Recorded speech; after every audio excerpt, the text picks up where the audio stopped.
វណ្ណៈវណ្ណៈគឺជាពណ៌សម្បុរវណ្ណៈគឺជាគុណឬជាកេរ្តិ៍ឈ្មោះល្អដែលគួរដល់ការពោលសរសើរវណ្ណៈវណ្ណៈគឺជាពណ៌សម្បុរវណ្ណៈគឺជាគុណ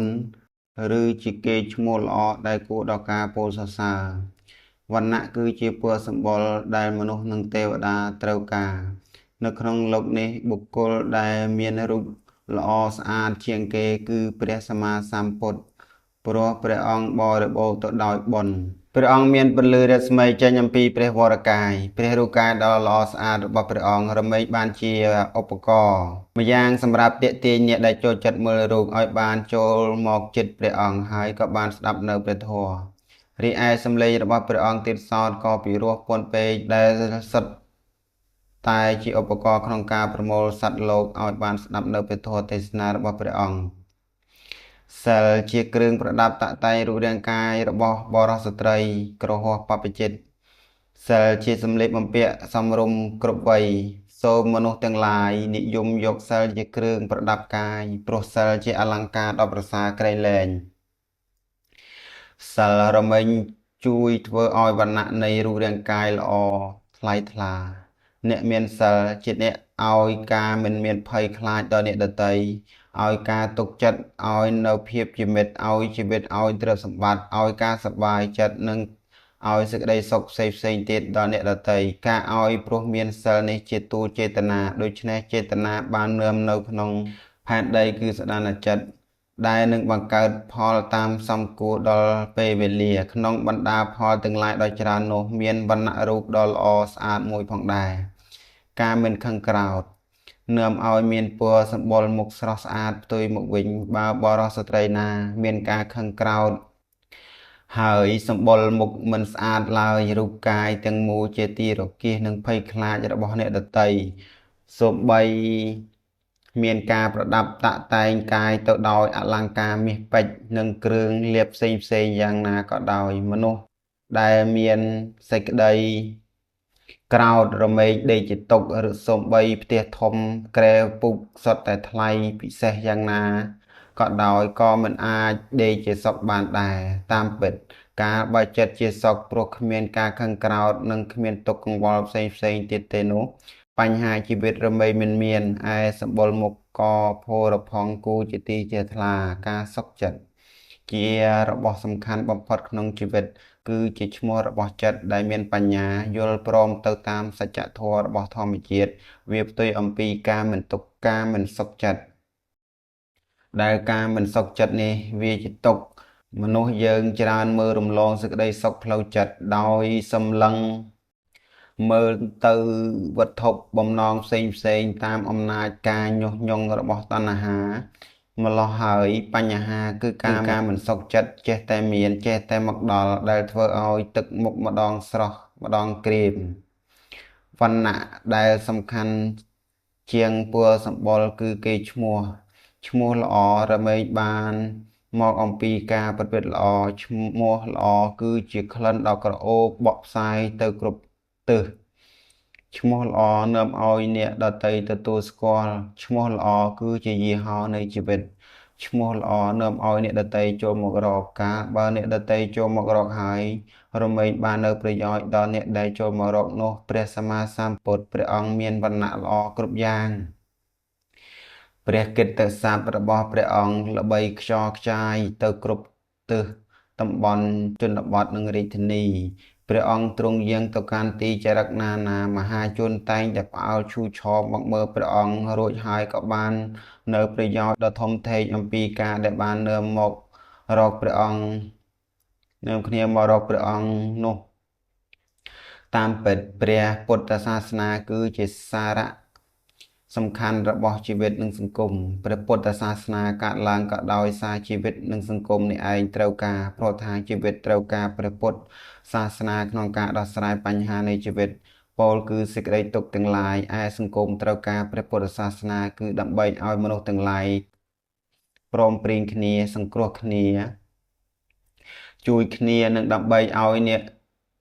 និងដើម្បីឲ្យមនុស្សទាំងឡាយនោះវាចាកនៅអំពើសៅហ្មងទាំងពួងដែលជាអំពើនាំឲ្យសង្គមមានវិបត្តិព្រោះហេតុនេះទើបព្រះពុទ្ធសាសនាជាសាសនាដែលមានការតាក់ទងជាមួយជីវិតហើយនិងសង្គមយ៉ាងច្បាស់លាស់ពុទ្ធបរិស័ទតែងនឹងគ្នាសូត្រនៅព្រះពុទ្ធគុណជារឿយៗដូចជាអិតិពិសោភិក្ខវេអរហង្គសម្មាសម្ពុទ្ធោវិជ្ជាចរណៈសម្បណ្ណោរហូតដល់ពុទ្ធោភិក្ខវេតេព្រះពុទ្ធគុណទាំងអស់នេះរួមសរុបមកមានពីរយ៉ាងគឺ1អត្តហេតុសម្បត្តិសេចក្តីដល់ព្រមនៅប្រយោជន៍សម្រាប់ព្រះអង្គផ្ទាល់2បរមត្ថបដិបត្តិការបដិបត្តិដើម្បីជាប្រយោជន៍ដល់អ្នកដទៃព្រះគុណនេះឯងហើយ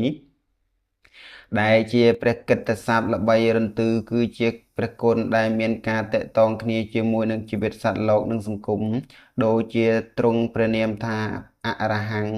ព្រោះព្រះអង្គឆ្ងាយចាកសឹកសត្រូវពោលគឺកិលេសដូច្នេះព្រះអង្គជាបុគ្គលបរិសុទ្ធសេចក្តីបរិសុទ្ធនេះជាសម្បត្តិដែលព្រះអង្គបានសម្រេចដោយសារការពេញបារមីបានដល់សេចក្តីល្អដែលជាគ្រឿងនាំឲ្យបានសម្រេចដល់ត្រើយគឺព្រះនិព្វានព្រះគុណដែលមានសេចក្តីបរិសុទ្ធទាំងអស់ជាប្រយោជន៍ដ៏ធំធេងគឺជាប្រយោជន៍សម្រាប់ព្រះអង្គផ្ទាល់ផងនិងជាឧបការៈនាំឲ្យបានសម្រេចនៅប្រយោជន៍ដ៏ក្រៃលែងដល់អ្នកដទៃទៀតផងគុណរបស់ព្រះសម្មាសម្ពុទ្ធដែលពុទ្ធបរិស័ទសូត្ររំលឹកគ្រប់បទទាំងអស់គឺជាការសម្ដែងបញ្ជាក់អំពីប្រយោជន៍ព្រះអង្គកសាងនៅបារមីធម៌អស់កាលដ៏យូរអង្វែងដើម្បីជាប្រយោជន៍ឲ្យព្រះអង្គរួចចាកផុតចាកទុក្ខផងដើម្បីជាប្រយោជន៍ញ៉ាំងអ្នកដទៃឲ្យបានរួចផុតចាកទុក្ខផងទោះជាសង្ឃគុណគឺគុណរបស់អរិយសង្ឃគ្រប់បទក៏ដោយក៏ជាការសម្ដែងអំពីប្រយោជន៍ទាំងពីរផ្នែកនេះដែរដោយមិនមាន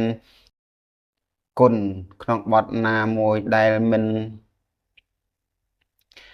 មែនជាប្រយោជន៍នោះឡើយដូច្នេះព្រះពុទ្ធសាសនាជាសាសនាសម្ដែងអំពីប្រយោជន៍និងជាសាសនានាំមកនៅប្រយោជន៍ដល់អ្នកបដិបត្តិតាម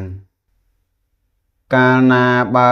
ពោលអំពីប្រយោជន៍គ្មានរឿងអ្វីដែលថាមិនតេតិនជាមួយនឹងជីវិតសត្វលោកនោះទេព្រោះថាសត្វលោកត្រូវការអត្តហេតុសម្បត្តិគឺដល់ព្រមទៅដោយប្រយោជន៍សម្រាប់ទំនុកបម្រុងដល់ខ្លួនឯងពោលគឺការដល់ព្រមទៅដោយគុណធម៌មានសតិបញ្ញាសម្រាប់នឹមខ្លួនចេញចាកអំពីសេចក្តីទុក្ខមានទុក្ខដែលកើតអំពីសេចក្តីងងខ្លៅជាដើមនិងម្យ៉ាងទៀតសត្វលោកត្រូវការនៅបរដ្ឋបដិបត្តិគឺការបដិបត្តិជាប្រយោជន៍ដល់អ្នកដទៃរាប់ចាប់តាំងអំពីញាតិមិត្តបងប្អូនកូនចៅឡើងទៅគឺជាប្រយោជន៍សម្រាប់សង្គមព្រះពុទ្ធគុណគឺគុណរបស់ព្រះសម្មាសម្ពុទ្ធសរុបម្យ៉ាងទៀតគឺបញ្ញាគុណនិងករុណាគុណព្រះប្រាជ្ញាញាណរបស់ព្រះអង្គនាំឲ្យព្រះអង្គបានដល់នៅភាពបរិសុទ្ធហើយបានញ៉ាំងអ្នកដទៃឲ្យបរិសុទ្ធផងដែរសេចក្តីបរិសុទ្ធជាគុណដែលសម្រេចបានដោយបញ្ញាប្រហារនៅកិលេសករុណាធម៌មានសេចក្តីទុក្ខរបស់សត្វលោកជាអារម្មណ៍ហើយព្រះតីរបស់ព្រះអង្គបង្អន់ទៅដើម្បីសង្គ្រោះនៅសត្វលោកដែលមានទុក្ខនោះគឺជាមហាករុណាដ៏ធំធេងរបស់ព្រះអង្គដែលមហាករុណានេះឯងបានតាំងនៅក្នុងព្រះហឫទ័យរបស់ព្រះអង្គអស់កាលដ៏យូរអង្វែងជាទីបំផុតមកហើយដែលធ្វើឲ្យព្រះអង្គប្រាថ្នាពុទ្ធភូមិគឺដើម្បីឲ្យបានត្រាស់ជាព្រះសម្មាសម្ពុទ្ធក៏ដោយអាស្រ័យព្រះតីករុណានេះដែរទោះជាព្រះគុណផ្នែកណាក៏ដោយក៏ជាការសម្ដែងអំពីប្រយោជន៍ទាំងអស់ដូច្នេះវណ្ណៈគឺជាកេរ្តិ៍ឈ្មោះដ៏ពិរោះប្រកបអូបសុសសាយរបស់ព្រះសម្មាសម្ពុទ្ធគឺស្ថិតនៅត្រង់ប្រយោជន៍នឹងឯងពុទ្ធបរិស័ទកាលមកបានជ្រាបអំពីពុទ្ធគុណហើយក៏មានសេចក្តីជ្រះថ្លានឹងពុទ្ធចរិយាហើយខំប្រឹងកសាងប្រយោជន៍ក្នុងវិស័យនៃខ្លួនឯងដែលជាពុទ្ធបរិស័ទរៀបចំដំណើរជីវិតឲ្យស្ថិតនៅក្នុងផ្លូវដែលជាប្រយោជន៍ពោលគឺអត្តហេតុសម្បត្តិនិងបរដ្ឋបដិបត្តិซึ่งមានធម្មៈដែលជាក្លំជាមូលដ្ឋានបញ្ញានិងករុណាបញ្ញាជាគុណធម៌សំខាន់ក្នុងជីវិតរបស់មនុស្សយើងការដែលនឹងធ្វើឲ្យបានរួចផុតអំពីបញ្ហានឹងធ្វើឲ្យបានសម្រេចកិច្ច សម្រេចការគឺនៅលើបញ្ញានេះឯងបញ្ញាធ្វើឲ្យបានសម្រេចនៅអត្តហេតុសម្បត្តិដែលជាប្រយោជន៍របស់ខ្លួនបានដល់ប្រយោជន៍ក្នុងបច្ចុប្បន្នគឺការមានទ្រព្យសម្បត្តិប្រកបដោយធម៌អាចចិញ្ចឹមជីវិតខ្លួនឯងបានដោយពុំបាច់ធ្វើជាចោលមានគេឈ្មោះគួរសម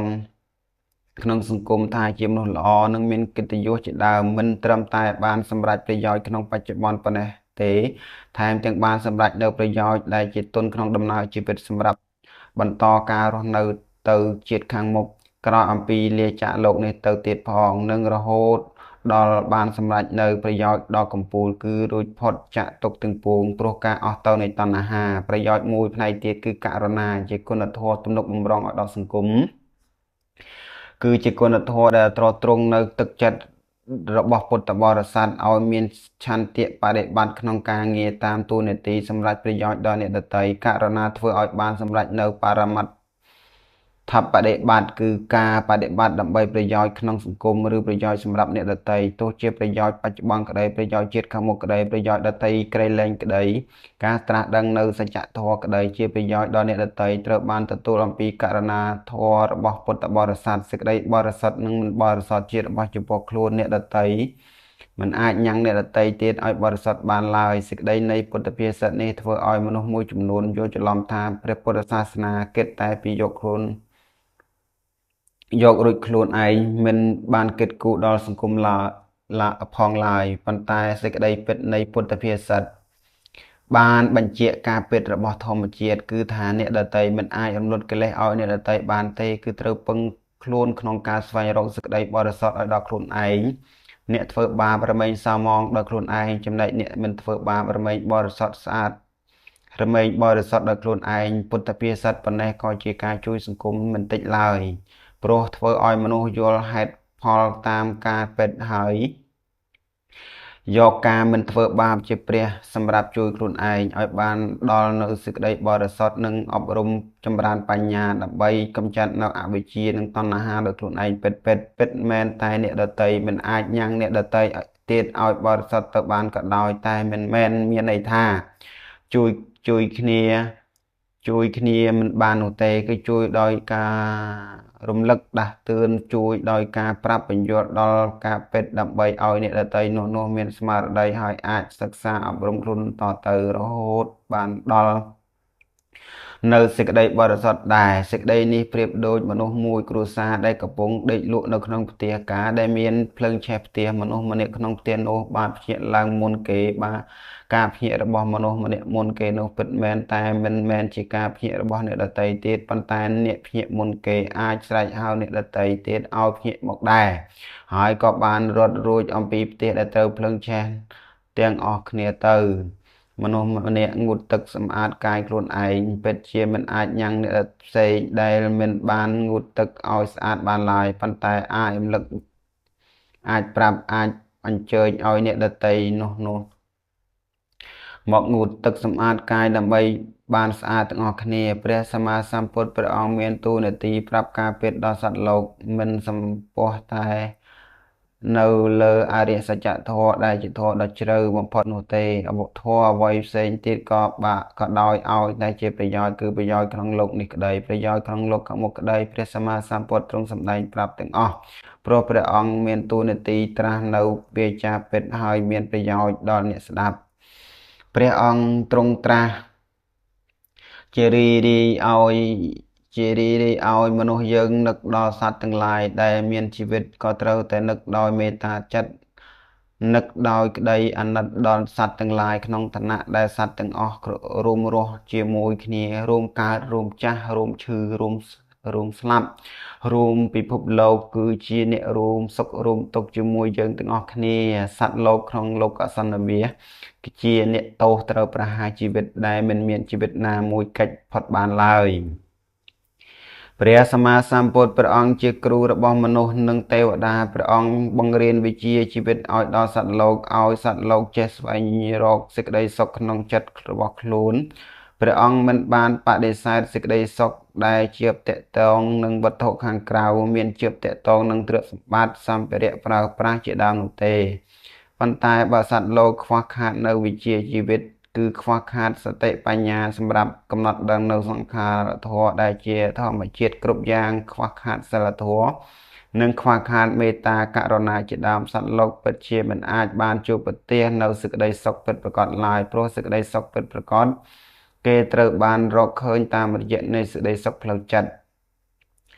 ក្នុងលោកនេះពិតជាមានសេចក្តីសុខបោកប្រាស់ព្រោះហេតុដូច្នេះហើយទើបសត្វលោកបានធ្លាក់ចូលទៅក្នុងអន្លង់នៃសេចក្តីទុក្ខសោកដ៏ជ្រៅសេចក្តីសុខដែលជាប់ជាមួយវត្ថុផ្សេងទៀតឬសេចក្តីសុខក្នុងកាមគុណដែលជាប់ក្នុងរូបសម្លេងក្លិនរសសម្ផស្សមិនមែនជាសេចក្តីសុខពិតទេគឺជាសេចក្តីសុខคล้ายៗសុខបោកប្រាស់ជាមួយគ្នានឹងសត្វលោកដែលមានបំណងចង់គេចចេញអំពីសេចក្តីទុក្ខហើយស្វែងរកសេចក្តីសុខពិតប្រាកដនោះសុខคล้ายៗសុខបោកប្រាស់ក៏មានក្នុងលោកនេះផងដែរសត្វលោកខ្វះខាតវិជ្ជាជីវិតបានសិក្សាតែវិជ្ជាជីវៈឬរៀនយកតែបច្ចេកវិទ្យាបង្កើតវត្ថុនានាជាអ្នកវិទ្យាសាស្ត្រក៏ខ្លាយទៅជាអ្នកខ្វះខាតនៅសេចក្តីសុខទាំងផ្នែកខ្លួនឯងកំពុងតែស្វែងរកនៅសេចក្តីសុខបុគ្គលដែលខ្វះខាតវិជ្ជាជីវិតទោះជាបានសម្រេចការសិក្សារៀនសូត្រចេះចប់នៅមុខវិជ្ជាក្នុងលោកនេះយ៉ាងណាប៉ុន្តែថាជាអ្នកមិនមានសេចក្តីសុខក្នុងខ្លួនឯងគ្រាន់តែជាអ្នកអង់អាចក្នុងការស្វែងរកសេចក្តីសុខម្ល៉េះហើយក៏ជាអ្នកស្ទុះស្ទានៅក្នុងលោកព្រោះការស្រេកឃ្លាននៅសេចក្តីសុខការបើស្រេកឃ្លានត្រូវការប្រាថ្នាសេចក្តីសុខក៏ស្វែងរកសេចក្តីសុខឲ្យខ្លួនឯងការបើជាអ្នកស្វែងរកសេចក្តីសុខព្រមដោយមុខមាត់កិត្តិយសតាមដែលខ្លួនឯងមាននៅវិជ្ជាជីវៈតាមដែលខ្លួនឯងមាននៅវិជ្ជាខ្ពង់ខ្ពស់ក្នុងលោកក៏ត្រូវបៀតបៀនសង្គមបំផ្លាញធម្មជាតិបង្កសេចក្តីវិនាសដោយប្រការផ្សេងព្រោះលោភៈទោសៈមោហៈជាឫសគល់ដូច្នេះធ្វើជាមនុស្សត្រូវសិក្សានៅវិជ្ជាជីវិតផងនិងត្រូវចេះសាងសេចក្តីសុខឲ្យគុណសម្បត្តិនៅក្នុងចិត្តរបស់ខ្លួនឯងផងព្រះសម្មាសម្ពុទ្ធផ្សព្វផ្សាយព្រះធម៌ទេសនាឲ្យអ្នកសិក្សាវិជ្ជាសិល្បៈក្នុងលោកមាននៅសេចក្តីសុខជាគុណសម្បត្តិក្នុងចិត្តការបើគេមានសេចក្តីសុខក្នុងចិត្តហើយជាមនុស្សពូកែទៀតនោះគេរមែងចេញអំពីការសិក្សមករស់នៅក្នុងសង្គមដោយមិនបៀតបៀនអ្នកដទៃក្នុងការស្វែងរកសេចក្តីសុខឡើយគេអាចបញ្ចេញសេចក្តីសុខរបស់គេធ្វើឲ្យអ្នកមានទុក្ខទាំងឡាយបានធូរស្បើយមានសេចក្តីសុខក្នុងចិត្តដោយគេជាមនុស្សល្អផងពូកែផងគេរមែងសាងសេចក្តីសុខឲ្យសង្គមឬថាគេរមែងបញ្ចេញសេចក្តីសុខក្នុងចិត្តរបស់គេឲ្យសង្គមមានសេចក្តីសុខគឺគេមិនយកនៅសមត្ថភាពរបស់គេដែលខំសិក្សាអស់ច្រើនឆ្នាំដើម្បីគ្រាន់តែបំរើននៅតណ្ហារបស់ខ្លួនគេនោះឡើយព្រះសម្មាសម្ពុទ្ធទ្រង់សម្ដែងនៅគុណធម៌15យ៉ាងនៅក្នុងគម្ពីរទីឃនិកាយសង្កេលកសូត្រដែលជាធម៌ធ្វើឲ្យមាននៅកិត្តិយសកេរ្តិ៍ឈ្មោះគួរឲ្យសរសើរនិងបានញ៉ាំងភាពប្រសើរឲ្យដល់សង្គមគ្រួសារព្រមទាំងសង្គមជាតិផងគុណធម៌ទាំង15យ៉ាងគឺ1បណ្ឌិតោសិលសម្បណ្ណោជាបណ្ឌិតបរិបូរណ៍ដោយសិលការសិក្សាស្វែងយល់ដើម្បីសាងចំណេះដឹងសាងនៅគុណសម្បត្តិក្នុងខ្លួនធ្វើឲ្យខ្លួនឲ្យជាមនុស្សស្អាតស្អំនិងជួយបណ្ដុះបណ្ដាលនៅស្មារតីដល់អ្នកដទៃដើម្បីឲ្យអ្នកដទៃបានយល់ឃើញថាអំពើស្អាតស្អំជាគុណធម៌ដ៏មានតម្លៃសម្រាប់ជីវិតនេះជាគុណធម៌របស់បណ្ឌិតដែលបរិបូរណ៍ដោយសិលមិនត្រឹមតែប៉ុណ្ណោះបណ្ឌិតជាអ្នកឆ្លាតជាអ្នកឆ្លៀសវៃនៅក្នុងតួនាទីគឺជាតួនាទីខ្លួនឯងជាកូនប្រុសស្រីឬជាមេដាបិតាជាសិស្សជាគ្រូអាចារ្យជាភរិយាជាស្វាមីជាមិត្តចិត្តល្អជាមិត្តមានឧបការៈលក្ខបណ្ឌិតមាននៅធម៌សង្គ្រោះដ៏ប្រសើរព្រមដោយការដឹងគុណជាដរាបពីសន្ហោមានការប្រព្រឹត្តល្អិតល្អន់ហ្មត់ចត់មិនលេះលោះក្នុងការងារមានវិជ្ជាពិរោះជាសម្ដីហ្មត់ចត់ប្រកបប្រជាមនុស្សដែលល្អិតល្អន់ហ្មត់ចត់ប្រកបប្រជារមែងមិនបណ្ដែតបណ្ដោយសូម្បីតែគំនិតជាអ្នកមាននៅស្មារតីគ្រប់គ្រងគំនិតមិនឲ្យផ្លិតគំនិតដូចជាការដើរដួលក្នុងផ្លូវរអិលឡើយជាធម្មតាក្នុងជីវិតរាល់ថ្ងៃមានសុខមានទុក្ខតាមផ្លូវចិត្តទៅតាមគំនិតព្រោះហេតុដូច្នេះហើយទើបព្រះសម្មាសម្ពុទ្ធទ្រង់បង្រៀនឲ្យមនុស្សយើងស្វែងរកនៅសេចក្តីសុខតាមផ្លូវចិត្តដោយការប្រព្រឹត្ត ដោយ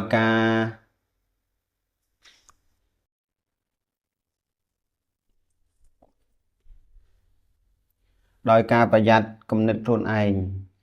បើគ្រប់គ្រងគំនិតមិនបានគំនិតនឹងហើយតែងតែបៀតបៀននៅចិត្តខ្លួនឯងនាំមកនៅសេចក្តីទុក្ខរាយឲ្យដល់ចិត្តសន្តានរហូត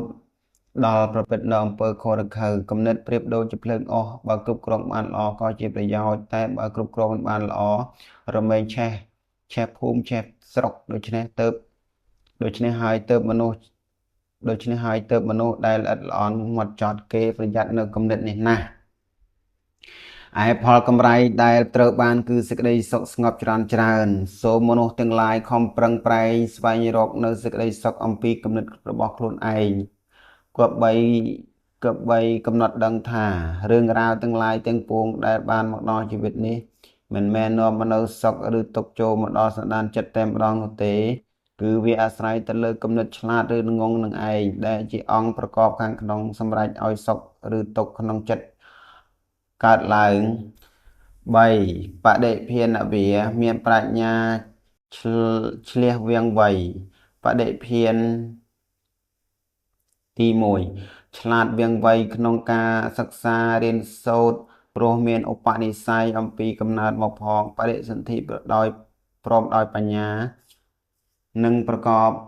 ព្យាយាមក្នុងបច្ចុប្បន្នផងដោយការរៀនច្រើនអានសៀវភៅល្អៗច្រើនស្ដាប់ពាក្យមានប្រយោជន៍ច្រើនពិចារណាច្រើនមិនប្រមាទនៅក្នុងកិច្ចការរបស់ខ្លួនមនុស្សជាសត្វពិសេសអាចចម្រើនចំណេះដឹងនៅក្នុងខ្លួនបានជាអនេកប្រការដូច្នេះធ្វើជាមនុស្សត្រូវចេះស្រឡាញ់ចំណេះដឹងទូទៅជាពិសេសព្រះពុទ្ធវចនៈត្រូវសិក្សារៀនសូត្រឲ្យបានច្រើនដើម្បីកសាងខ្លួនឲ្យបានពេញជាមនុស្សល្អបដិភានទី2ឆ្លាតវាងវៃនៅក្នុងការឆ្លើយតបបញ្ហាដោយមេត្តាដើម្បីឲ្យអ្នកសួរបានយល់ច្បាស់បានដឹងមិនមែនមានបំណងដំកើងខ្លួនដោយមាននេះទៅឆ្លើយនៅបញ្ហាដែលអ្នកដទៃបានសួរនោះឡើយបដិភានទី3ឆ្លាតវាងវៃនៅក្នុងដំណើរទៅកាន់ទីមរតកបញ្ញាឃើញសង្ខារធម៌ទាំងឡាយមានការកើតឡើងរលត់ទៅវិញដូចជាផ្នែកបន្ទោលរបស់ទាំងឡាយជាលៀបជាយសជាការសរសើរឬជាសេចក្តីសុខដែលកើតឡើងនៅក្នុងជីវិតរបស់យើងជាធម្មតាតែងតែប្រែប្រួល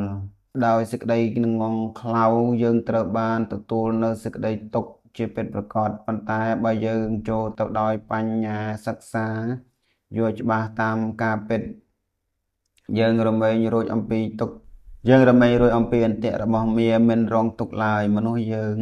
បើធំតែកាយធំតែផ្ទះធំតែឈ្មោះធំតែយសធំតែសេចក្តីប្រកាន់អញហើយចំណែកបញ្ញាការឆ្លាតវៃដែលអាចធ្វើឲ្យខ្លួនបាន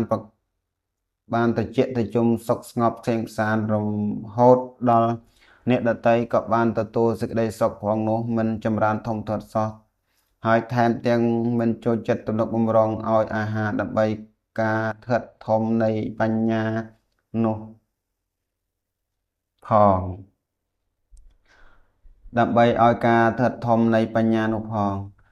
រមែងមិនរួចផុតចាកទុក្ខទាំងពួងឡើយតែងជួបនៅការកង្វល់រីក្តៅក្រហាយចិត្តមិនស្រាកស្រានបដិភានមាន3យ៉ាងដោយបានរៀបរាប់មកនេះឯងខតកនិកាយជលនិទេសខកវិសានសតនិទេស4និវាតនុវត្តិមានការប្រព្រឹត្តឱលំទោនជាប្រក្តីប្រព្រឹត្តឱលំទោនជាសិលធម៌ដ៏ប្រស្ពៃកំចាត់បងនៅភាពរឹងត្អឹងកាយវិការចងេងចងាងនិងមាននេះគឺការដំកើងខ្លួនចេញអំពីសន្តានចិត្តនៅក្នុងមង្គលសូត្រព្រះសម្មាសម្ពុទ្ធទ្រង់ត្រាស់សម្ដែងថាជាមង្គលដល់ដំមនុស្សដែលអាចប្រព្រឹត្តឱលំទោនទៅបានព្រោះមានចិត្តសន្តានបានអប់រំហើយដោយល្អបានបង្ហាត់បង្រៀនដោយ សាដោយសារថីគឺសតិឲ្យចិត្តនឹងឯងមានសទ្ធាចេះទទួលយកនៅគុណធម៌នឹងមិនរឹងរាស់មិនកោងកាចមានសភាពដូចជាគោបាក់ស្នែងឬដូចជាពស់ពឹសដែលគេបានដកចង្កូមហើយវាចារបស់អ្នកប្រព្រឹត្តឲ្យលំទោនជាវាចាពិរោះស្ដាប់មិនអួតក្អេងក្អាងមិនត្រកោះបោះបោកដោយពាក្យសម្ដីណាមួយឡើយអ្នកប្រព្រឹត្តឲ្យលំទោនរមែងជាអ្នកគោរពច្បាប់ទាំងច្បាប់រដ្ឋទាំងច្បាប់សាសនាគឺថាមិនដំកើងខ្លួនហើយប្រព្រឹត្តល្មើសនឹងច្បាប់នោះទេដោយឡែកមនុស្សដែលខ្វះការអប់រំទូមានខ្លួនរមែងលើកដំកើងខ្លួនដូចជាទង់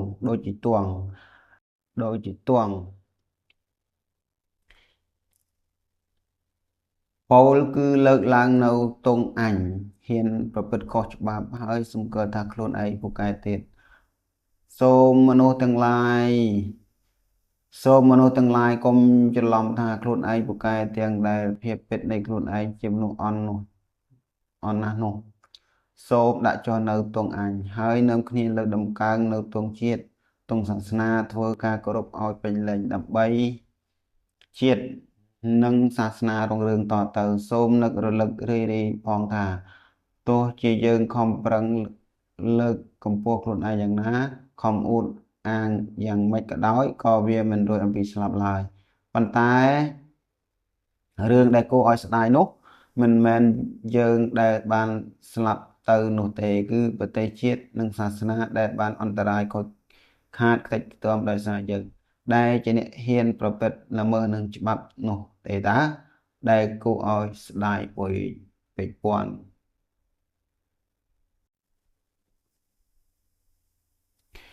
5អត្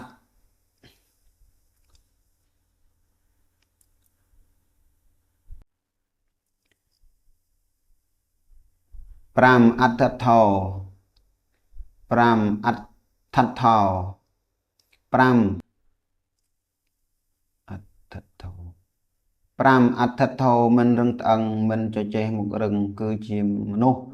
គួរដល់ការវឹកហាត់ច្បាប់ប្រទេសក្តីព្រះធម៌ព្រះវិន័យក្នុងព្រះសាសនាក្តីរមែងបានជាទីគោរពនិងបដិបត្តិនៃមនុស្សមិនរឹងត្អឹងនឹងឯងមនុស្សដែលមាននៅចរិយាដ៏ល្អបែបនេះគឺជាមនុស្សប្រដៅបានដោយងាយជាមនុស្សមានសេរីមង្គលជឿតាមខ្លួនជាអ្នកតាំងនៅក្នុងធម៌ដែលនាំឲ្យមានសេចក្តីចម្រើន4ប្រការបន្តគ្នាជាលំដាប់ហៅថាវុទ្ធិធម៌វុទ្ធិធម